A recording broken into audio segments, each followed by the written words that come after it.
Terkuak kan akun Fufu Fafa itu ternyata milik siapa? Miliknya Roy Suryo. Siapa nih yang waktu itu bilang akun Fufu Fafa itu miliknya Mas Gibran? Ya ampun, ternyata ya permainannya Roy Suryo gokil juga. Dia kayak sok asik, kayak sok sibuk nyari bukti kalau akun Fufu Fafanya itu tuh milik Mas Gibran. Ternyata milik dia coy. Dan sekarang dia lagi divonis masuk penjara selama 9 bulan karena dia dapat kasus menyebarkan berita yang nggak bener gitu lewat si akun Fufu Fafa ini. Tujuannya untuk menjatuhkan secara individu karena kebencian ya, karena dia nggak suka gitu sama keberadaan kabinetnya pemerintahan Bapak Prabowo Gibran gitu, terutama keberadaannya Mas Gibran ya, dia nggak suka banget kalau misalnya jadi salah satu pejabat negara gitu. Emang kenapa orang Mas Gibran pinter kok?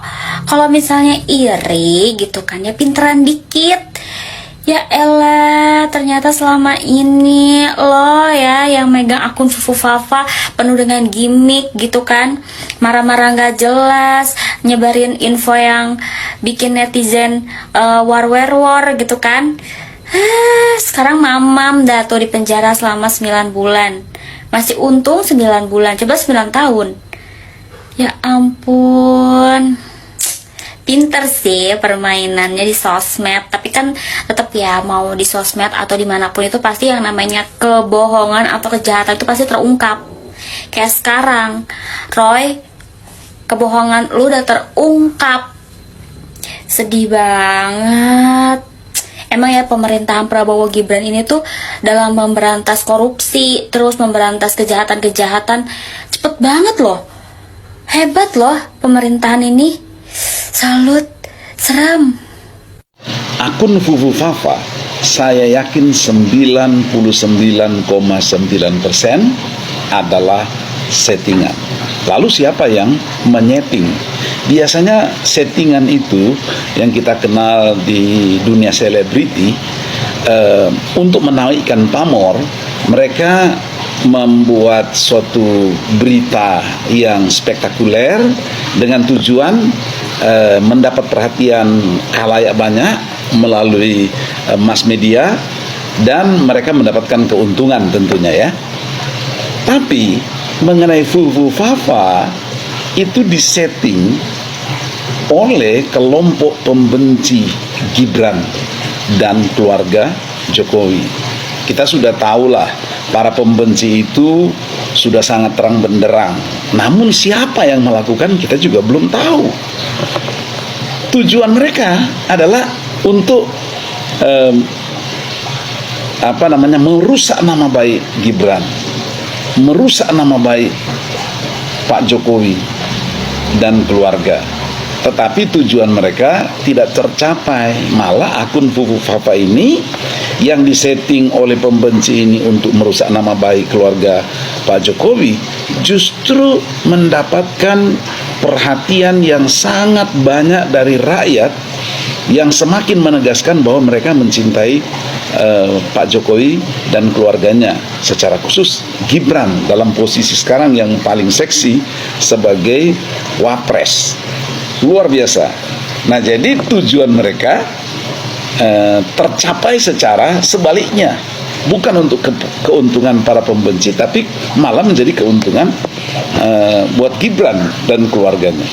Tapi sebetulnya masalah popularitas dari keluarga ini, keluarga Pak Jokowi, nggak perlu lagi dipromosikan. Memang sudah ada di hati rakyat. Jadi dengan adanya akun Fufu Fafa ini, jelas sekali bahwa makin memperkuat keyakinan dari masyarakat banyak bahwa Pak Jokowi dan keluarganya patut didukung. Oke? Jadi itu informasi, bukan informasi ya, itu pikiran pendapat saya mengenai akun Fufu Fafa. Oke. Itu bukan milik Gibran. Fufu Fafa, betul bang. Akun Fufu Fafa itu bukan milik Gibran. Milik netizen sekarang. Netizen netizen yang kuasai akhirnya kan akun itu kan. Kalau milik Gibran kendaliin, nggak begitu kan, yang dikendaliin oleh netizen kok. Jadi memang bukan milik Gibran, dia nggak bisa kendaliin kan. Jadi akhirnya kita tahu bahwa ya apalagi yang mau dibela oleh kekuasaan kalau netizen itu udah punya partai politik sendiri itu, namanya Partai Fufu Fafa. Bulan isunya tuh naik terus, isu itu tuh dikendalikan oleh siapa? Oleh Netizen lewat siapa? Lewat Jorka kali, ketua umum partai. Jorka. Jadi memang nama ini cocok kalau panas gitu Pak Tobi. Karena kalau kayak anak kecil minum susu panas, itu dia nyebutnya susu bukan susu lagi, fufu panas gitu ya. Jadi mungkin karena fufu panas jadinya fufu papa gitu. Jadi memang harus makin panas gitu ya. Kenapa? Karena inilah tangan Tuhan. Allah Subhanahu wa taala bekerja. Ya gitu. Ketika kemarin mungkin kita seolah-olah kayak semua terdiam, sekarang publik sudah bergerak, terutama netizen ya. Saya salut betul, hormat betul pada kawan-kawan yang ada di dunia maya terutama, meskipun nanti didukung juga dengan dunia nyata. Kayak kemarin ketika kita melaksanakan aksi tanggal 22 itu, ketika akhirnya kita berhasil mempertahankan, menjaga putusan MK nomor 60 dan 70. Waktu itu kan juga awalnya gerakannya dari dunia maya dulu ya, dengan peringatan darurat ya. Nah, kemudian muncul dengan genre klasik gitu ya, gitu, dengan genre analog horor gitu ya. Kemudian muncullah gerakan di dunia nyata. Saya waktu itu Pak Gun kan juga mengatakan kalau itu kan kayak manunggaling kalih jagat gitu. Jadi bersatunya dua dunia. Ini juga. Nah, itu saya setel dari kalimat manunggaling kawula Gusti. Jadi kalau di daerah tradisional Jawa beneran nih rajanya, raja beneran nih, bukan raja palsu ya gitu. Yang apa-apa kok palsu dia ya. Nah, gitu, rajanya palsu, sekolahnya juga palsu gitu ya. Nah, itu jadi artinya kalau Jawa beneran itu manunggaling kawula Gusti, bersatunya kekuatan antara rakyat dan pemimpin. Nah, kalau di sini ini justru rakyat membongkar hal-hal yang kemudian kemarin belum bisa dibongkar. Nah, Fufu Fafa ini memang menarik Pak Gun, tidak hanya terjadi 2 minggu ya gitu, tapi menurut saya ini bisa terus di-maintain gitu ya gitu. Karena apa? Teman-teman ini luar biasa, para private investigator atau para netizen yang maha benar, netizen dengan segala cuitannya ini memang luar biasa ya gitu. Jadi artinya apa? Mereka tanpa dibayar, tanpa disuruh, tidak ada bohirnya ya, itu kemudian bergerak bersama-sama membongkar satu demi satu. Mulai dari tadi Pak Gun yang sebut ya, mulai dari perkataan-perkataan atau ujaran kebencian kepada presiden terpilih kita Pak Prabowo Subianto. Tidak hanya kepada Pak Prabowo loh, tapi kepada keluarganya. Ini jahat benar ini Fufu Fafa ini. Kepada putranya yang dicemooh, dihina luar biasa, bahkan disebut dengan kata-kata yang menurut saya kampungan banget ya gitu. Saya sampai tidak tega untuk mengucapkannya di sini. Kemudian hubungan Pak Prabowo dengan mantan pasangannya, istrinya. Kemudian bagaimana sikap Pak Prabowo sendiri ya, keluarga dari tokoh yang lain, ada keluarga Pak SBY juga diserang di situ, keluarga Mas Anies juga diserang di situ, sampai gerakan-gerakan masa misalnya 212 juga diserang. Bahkan ada, saya hitung ada sekitar 11 lebih artis gitu ya, itu juga dilecehkan oleh Fufu Fafa ini ya gitu ya. Ya sebut saja lah, mulai dari Syahrini, Rachel Maryam sampai dengan sekelas-kelas Nurul Arifin dan lain sebagainya, itu juga disebut di situ. Kayak ini kan nakal bener anak ini. Dan disitulah kemudian kenapa kalau diingat ya teman-teman juga, kalau ingat 2 minggu yang lalu saya sebenarnya sudah mengeluarkan bagaimana flow atau bagaimana hubungan antara akun Fufu Fafa ini dengan sites atau dengan kanal-kanal yang lain ya. Maka kan banyak kanal-kanal yang miring-miring gitu ya, XX gitu ya gitu, baik dalam negeri maupun luar negeri. Yang dalam negeri pun itu juga termasuk OnlyFans ya gitu. Nah, itu ada juga di situ. Kemudian semprot.com ya gitu. Jelas betul dia menjadi, dan kata-kata dia di situ, aduh sekali lagi saya mengatakan sangat-sangat norak, sangat-sangat kampungan di situ ya, termasuk pelecehan dia kepada cewek-cewek tadi ya, itu sampai kepada penghinaan dia terhadap presiden terpilih Pak Prabowo Subianto. Nah, ini yang nanti mungkin bisa kemudian kalau kita diskusikan Pak Tobi ya. Jadi memang aneh gitu. Kenapa aneh? Dulu kalau ada kayak gini, ujaran kebencian kayak gini, Apalagi kita punya Undang-Undang Nomor 1 tahun 2022 yang sudah disahkan ya gitu, artinya tentang ITE ya gitu. Maaf 2024 yang sudah disahkan, itu merupakan revisi dari Undang-Undang Nomor 19 tahun 2016, revisi juga dari Undang-Undang Nomor 11 tahun 2008, yang ada ujaran kebencian, ada sara yang ada di situ, kemudian ada pornografi ya. Itu jelas masuk harusnya gitu loh. Tapi kok diem aja gitu, dan itu bukan pelaporan loh harusnya. Memang betul kalau misalnya di pencemaran baik, orang yang dicemarkan atau yang merasa dicemarkan itu lapor. Tapi kalau soal pornografi itu cepat biasanya, aparat tuh dengan cepat bergerak gitu ya. Ini kok enggak gitu. Bahkan pembela dari orang yang atau teman-teman partai internal ya, dari orang yang dihujat atau orang yang dilecehkan itu kenapa diem saja juga? Ini kan aneh juga.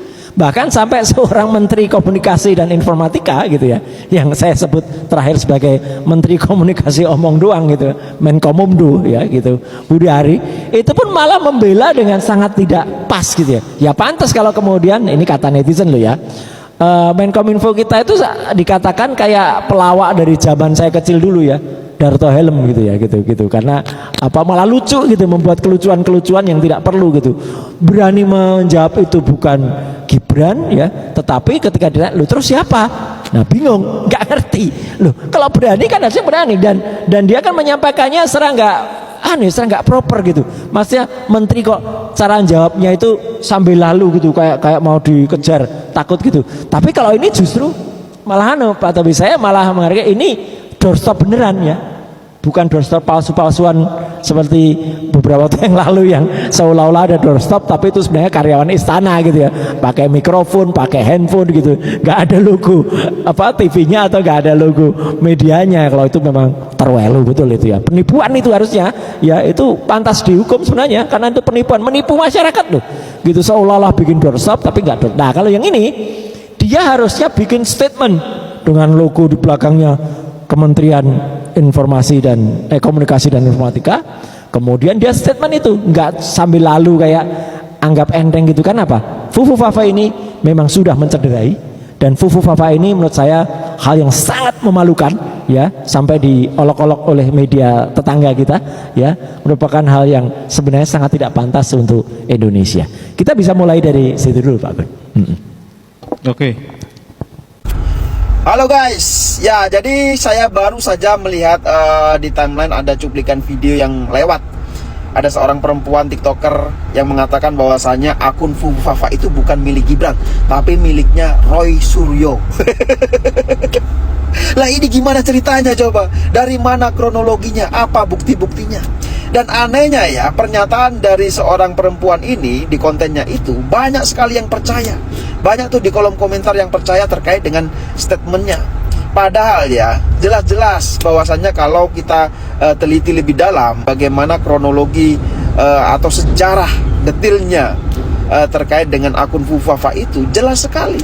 Banyak sekali bukti-bukti yang menguatkan bahwasannya itu adalah miliknya Gibran. Lah kok ini jadi miliknya Roy Suryo? Gimana ceritanya coba? Bang, apa benar Fufu Fafa itu sebenarnya Roy Suryo? Menarik nih. Fufu Fafa itu akun kaskus yang sering menghina presiden kita, Pak Prabowo. Nah, terus ada video ini nih. Mbak ini ngejelasin kalau Fufu Fafa itu sebenarnya Roy Suryo. Wow, plot twist. Saya tontonin video ini dari awal sampai habis dan nggak ada satupun bukti, data, ataupun fakta konkret yang dikasih di video ini. Benar-benar dia cuma bilang Fufu Fafa itu Roy Suryo, udah. Nggak ada referensi berita, nggak ada artikel, nggak ada sumber apapun. Buang waktu saya 2 menit 5 detik. Tapi kenapa bisa begini? Kita mengecek Detik, Liputan 6 dan Suara. Roy Suryo ini adalah pakar informatika, multimedia, dan telematika. Jadi dia memang jago nih urusan beginian. Nah, dia yakin banget kalau Fufu Fafa itu punya Gibran. Bahkan sampai 99,9% dia yakinnya. Ini bisa membaca di berbagai artikel ini. Tapi karena ngomong begini, dia dilaporin ke polisi. Nah, si Mbak tadi ini ngata-ngatain Roy Suryo. Dan dia bilang kalau Roy Suryo inilah yang sebenarnya Fufu Fafa. Tapi ini menarik, karena Roy Suryo tinggal bikin laporan kalau Fufu Fafa itu bukan dia. Nanti jadi ada proses penyelidikan siapa Fufu Fafa sebenarnya. Si Mbak ini juga bisa kena karena udah fitnah jatuhnya. Nah, untuk sekarang kita belum tahu pasti nih Fufu Fafa siapa. Kalau menurut kau gimana? Saya mau dengar pendapat kamu. Dengan saya Edi Mulyadi dari Forum News Network KPNN Bang Ide Channel. ini ulah para buzzer nih ya, gimana ya, makin seru ya. Coba bayangin, ada lagi hari ini misalnya baru terungkap ada TikToker perempuan masih muda dan cantik juga sih, Intan Srinita ya, itu bikin teori baru dan sengaja menyebarkan bahwa pemilik akun Fufu Fafa itu adalah Roy Suryo sendiri. Jadi kata anak muda ini, ternyata ya permainan Roy Suryo ya, dia bikin sendiri, sok asik, sok mengungkap, sok apa, ternyata dia sendiri ya. Satu, ini ngawur pertama. Ngawur kedua, si Intan cewek ini mengatakan bahwa Roy Suryo sekarang sedang mendekam di penjara 9 bulan karena menyebarkan berita bohong tentang Fufu Fafa. Aduh, dua. Yang ketiga, dia mengatakan juga bahwa emang kenapa orang Mas Gibran pinter kok? Iya. Baik ya, saya bacakan ya. Misteri mengenai siapa pemilik akun Kaskus Fufu Fafa masih menjadi perdebatan di media sosial hingga saat ini. Belum lama ini seorang netizen TikTok membuat teori baru dan menyebut bahwa Fufu Fafa sebenarnya adalah Roy Suryo.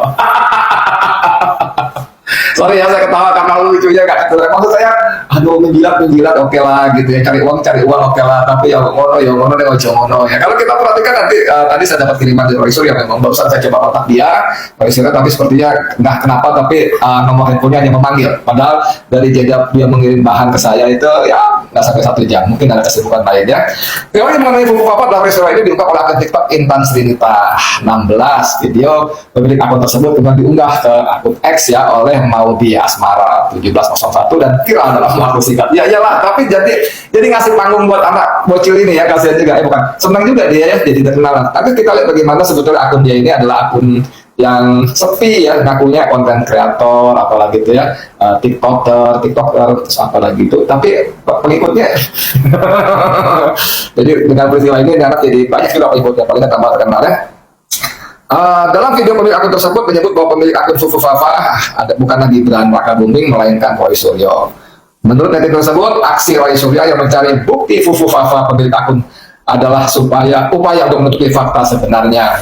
Tidak hanya itu, netizen TikTok tersebut juga menyebut Roy Suryo saat ini sedang ditahan di penjara selama 9 bulan karena kasus penyebaran berita tidak benar untuk menjatuhkan pemerintahan Prabowo dan Gibran. Ya, seru ya. Sekarang kita lihat di Twitter aslinya seperti apa nih. Ini di komentar ini ada oleh milenial kritis ya. Milenial kritis menulis, terkuat pemilik akun Fufu Fafa adalah Roy Suryo, lain dan dari pendukung Gibran. Dari pendukung Gibran itu begitu ya. Nggak apa-apa mempermalukan diri sendiri asal ditransfer buat beli cilok. Begitulah jalan ninja bazar Fufu Fafa. Lalu dikasih lagunya Roy Suryo yang dengan replik harum ya, rasa cemas, hidup berat, dunia gelap, Fufu Fafa kan masuk penjara. Dalam versi lain, Fufu Fafa majuin saja. Aduh, kasihan ya memang ya. Nah sekarang kita lihat ada Lambi Waras nih. Lambi Waras juga sering saya ambil ya. Gempar kata Lambi Waras, dunia sampai bergetar 8 skala Richter. Gawat ya. Netizen ini ungkap pemilik akun Fufu Fafa adalah Roy Suryo. Lambi Waras _2, kebodohan semakin merajalela, kedunguan jadi peternakan. Aduh. Teman-teman sekarang nonton bagi channel yang saya hormati, yang saya banggakan, memang agak miris ya, bukan agak lagi, sangat miris ya. Bagaimana anak-anak muda yang sebetulnya si TikToker ini tadi juga, ya harusnya kalau kita lihat background dia pernah kuliah di ilmu komunikasi Universitas Pakuan ya, dan lulus loh jadi sarjana ya. Dan ya artinya bukan orang bodoh gitu ya. Kemudian dari akun Instagramnya, akun apanya, dia juga kayaknya juga lumayan ya, nggak miskin-miskin amat. Saya melihat sepintas dari gambarnya ya, pakaiannya juga nggak murah-murah amat ya. Kalau mahal saya nggak tahu, tapi kan kita bisa apa yang nyebutnya ya, menduga lah, walaupun nggak bisa akurat dan hanya dari gambar saja. Modis ya, memang sama saya nggak pakai jilbab, akun Intan Srinita ini. Cuman kalau anak mudanya sudah sampai seperti itu membela Nabi Buta dengan imbalan-imbalan yang menjadikan ya. Jadi memang negara ini memang sudah remuk redam ya, dari atas ke bawah, dari luar di dalam itu sudah terpopos luar biasa. Bahkan anak-anak muda yang seharusnya kritis, yang seharusnya objektif ya, dia ngomong soal kebohongan akan terbongkar, terkuak. Dan dia sendiri sedang berbohong, sedang menebar fitnah ya. Roy Suryo, ini tadi saya ulang lagi, saya coba mengontak dia, itu paham betul dunia permedsosan seperti ini, bahwa tidak ada rekam digital yang akan aman-aman saja. Kalau tuduhan si Intan ini bahwa Roy pemilik akun kemudian dia bermain drama untuk mendiskreditkan, menjelek-jelekan Gibran, kan hanya dalam waktu singkat. Si Intan ini berarti meremehkan kemampuan para netizen kita.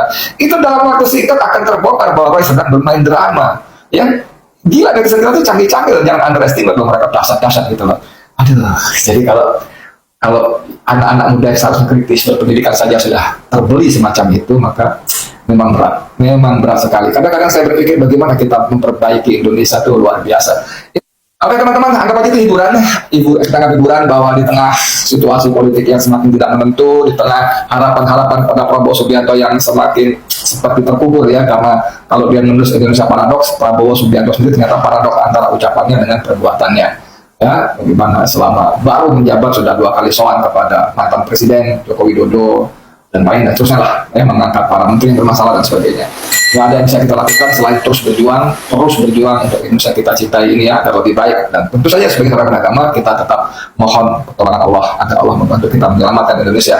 Dan semua yang terjadi ini adalah buah dari perbuatan kita, antara dosa-dosa kita, kalau kita mengampuni pada Allah, agar Allah mengampuni dosa kita dan Allah membantu kita menyelamatkan Indonesia. Amin ya rabbal alamin. Nasrul minallah wa fathul qarib wa basyiril mu'minin. Saya Dinadi untuk FNN untuk bisa lebih baik. Assalamualaikum warahmatullahi wabarakatuh.